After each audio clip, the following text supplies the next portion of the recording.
This ancient script is an early form of the Hebrew alphabet. What was found was not a random scratching of 2 or 3 letters. It was the full alphabet. Everything about it says that this is the ancestor of the Hebrew script. The Tel Zayit Abecedary is the earliest Hebrew alphabet ever discovered. It dates to about 1000 BC, making it possible that writing the Hebrew Bible could have already started by this time.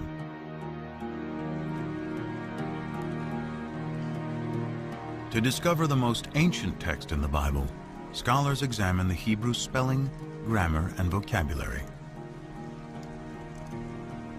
The Hebrew Bible is a collection of literature written over about 1,000 years. And as with any other language, Hebrew naturally changed quite a bit over those 1,000 years. The same would be true of English. I'm speaking English of the 21st century, and if I were living in Elizabethan times, the words I choose, the syntax I use would be quite different. Scholars examine the Bible in its original Hebrew in search of the most archaic language, and therefore the oldest passages. They find it in Exodus, the second book of the Bible.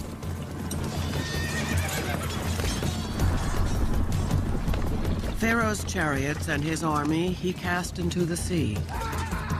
His picked officers are drowned in the Red Sea. Exodus 15:4. This passage, known as the Song of the Sea, is the climactic scene of Exodus, the story of the Israelites' enslavement in Egypt and how Moses leads them to freedom.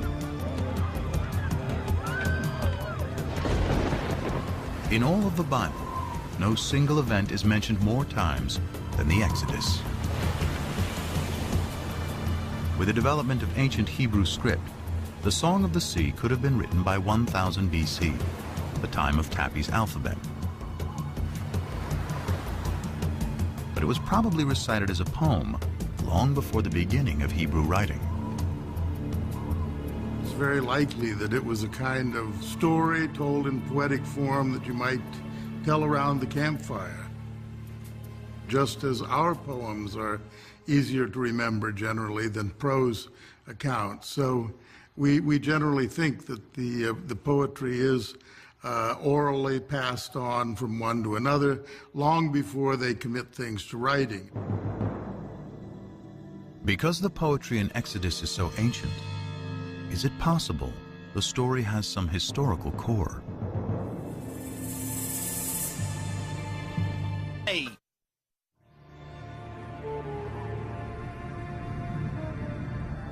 Here in the eastern Nile Delta of Egypt, in a surreal landscape of fallen monuments and tumbled masonry, archaeologists have uncovered a lost city.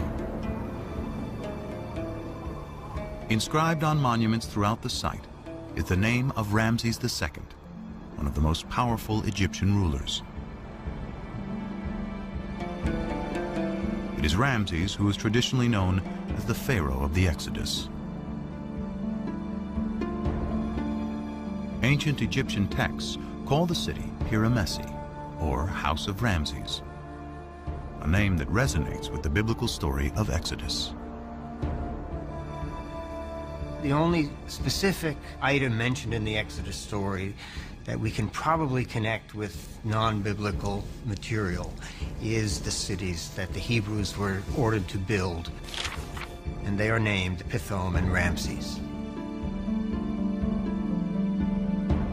Scholars agree that the biblical city Ramses is the ancient Egyptian city Piramesi. Its ruins are here in present-day Tanis.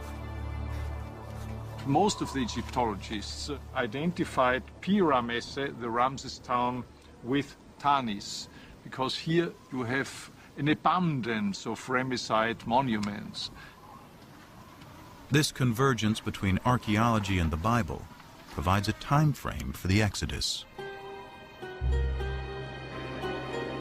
It could not have happened before Ramses became king around 1275 BC.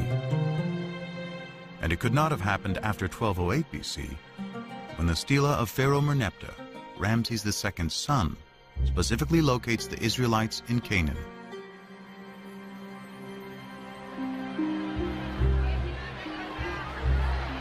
The Bible says the Israelites leave Egypt in a mass migration, 600,000 men and their families, and then wander in the desert for 40 years. But even assuming the Bible is exaggerating, in 100 years of searching, archaeologists have not yet found evidence of migration that can be linked to the Exodus. No excavated site gives us any information about the route of the wandering through the wilderness. An exodus is simply not attested anywhere. Any historical or archaeological confirmation of the Exodus remains elusive.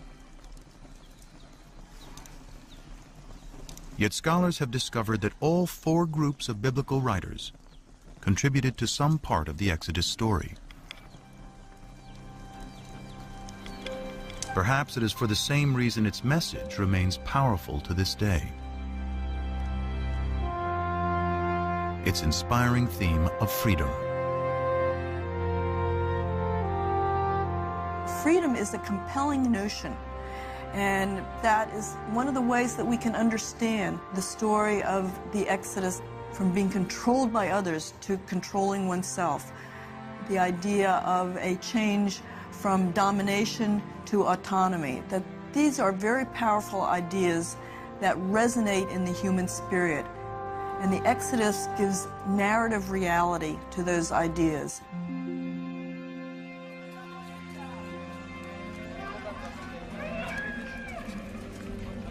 Following the Exodus, the Bible says God finally delivers the Israelites to the Promised Land, Canaan.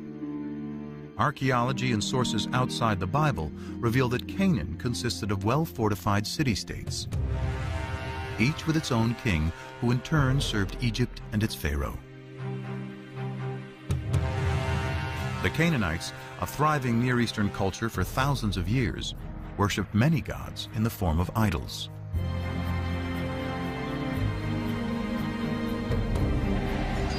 The Bible describes how a new leader, Joshua, takes the Israelites into Canaan in a blitzkrieg military campaign. So the people shouted, and the trumpets were blown. As soon as the people heard the sound of the trumpets, they raised a great shout, and the wall fell down flat. Joshua 6:20. But what does archaeology say? In the 1930s, British archaeologist John Garstang excavated at Jericho, the first Canaanite city in Joshua's campaign. Garstang uncovered dramatic evidence of destruction and declared he had found the very walls that Joshua had brought tumbling down.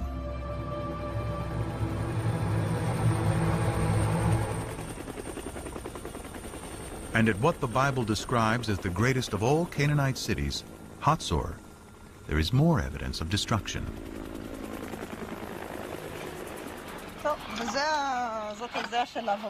Today, Hatzor is being excavated by one of the leading Israeli archaeologists, Amnon Ben-Tor, and his protege and co-director, Sharon Zuckerman. I'm walking through a passage between 2 of the rooms of the Canaanite palace of the kings of Hatzor.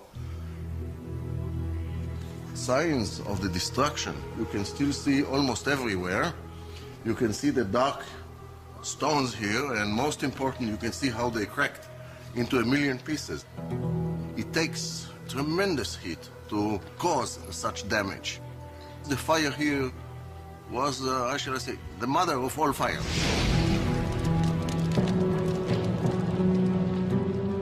And there's another Canaanite city-state that Joshua and his army of Israelites are credited with laying waste. It's called Ai, and has been discovered in what is now the Palestinian territory of the West Bank. Here, archaeologist Hani Nur el-Din and his team are finding evidence of a rich Canaanite culture. The village first appears and developed to a city, and then there was a kind of fortification surrounding this settlement. These heaps of stones were once a magnificent palace and temples, which were eventually destroyed. But when the archaeologists date the destruction, they discover it occurred about 2200 BC. They date the destruction of Jericho to 1500 BC, and Hatzor's to about 1250 BC. Clearly, these city-states were not destroyed at the same time.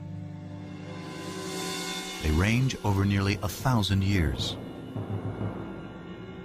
In fact, of the 31 sites the Bible says that Joshua conquered, few showed any signs of war. There was no evidence of armed conflict in most of these sites. At the same time, it was discovered that most of the large Canaanite towns that were supposed to have been destroyed by these Israelites were either not destroyed at all or destroyed by others. A single sweeping military invasion led by Joshua cannot account for how the Israelites arrived in Canaan.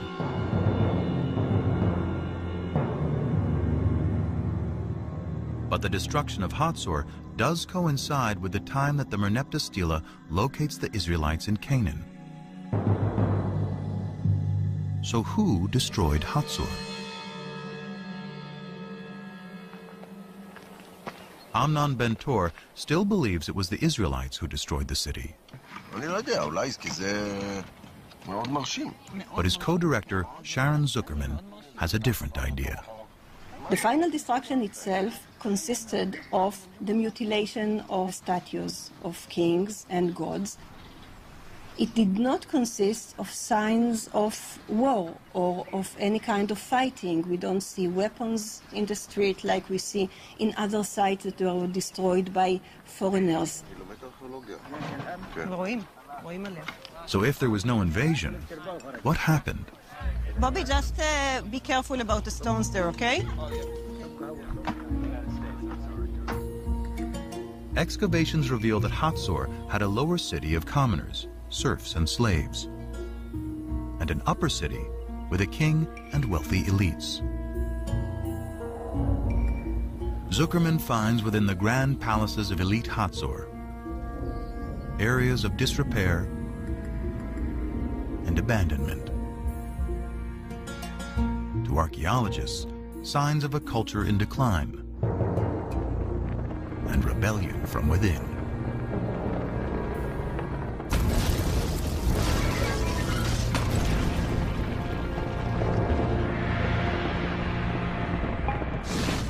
I would not rule out the possibility of an internal revolt of Canaanites living